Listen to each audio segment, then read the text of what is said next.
काल काय विषय झाला की मी इंडियावरनं जर्मनीला आलो आणि जर्मनीला आल्यानंतर माझी मंडे पासून ऑफिस चालू होणार आहे. आता आज आहे फ्रायडे, सो थर्सडेलाच मी जर्मनीला आल्यामुळे मला असं वाटलं की फ्रायडेचा दिवस वाया घालवण्यापेक्षा मी माझ्या मॅनेजरला फोन केला आणि त्याला म्हटलं की मी आजच काम चालू करतोय.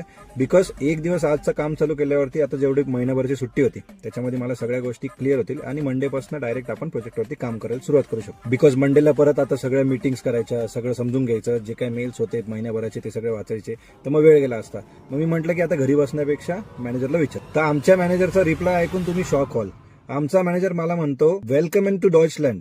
उन बिट heute निक्स्ट आर्बाईट स्टार्टन. बिट आम मोंटाक आर्बाईट स्टार्ट. म्हणजे थोडक्यात आता तू आलाय तर पहिली गोष्ट वेलकम तुझं, आणि डॉइचलँड मध्ये आलाय तर आता तू आराम कर, बिकॉज इट्स युअर लिव्ह आणि मंडे पासून काम चालू कर. भेंडी मी आता विचार केला, म्हटलं मी जेव्हा माझ्या जुन्या ऑफिसमध्ये काम करायचो, जिथे पण मी साईटवरती वगैरे फिरायचो किंवा कुठल्या पण कामानिमित्त दुसऱ्या सिटीमध्ये स्टेटमध्ये जायचो, तिथून जर मी बोललो की मी आज रिलीज होतोय आणि मी आलोय, तर लगेच संध्याकाळची फ्लाईट किंवा संध्याकाळचं तिकीट बुक असायचं आणि लगेच दुसऱ्या क्लायंटकडे आपल्याला पाठवायचे.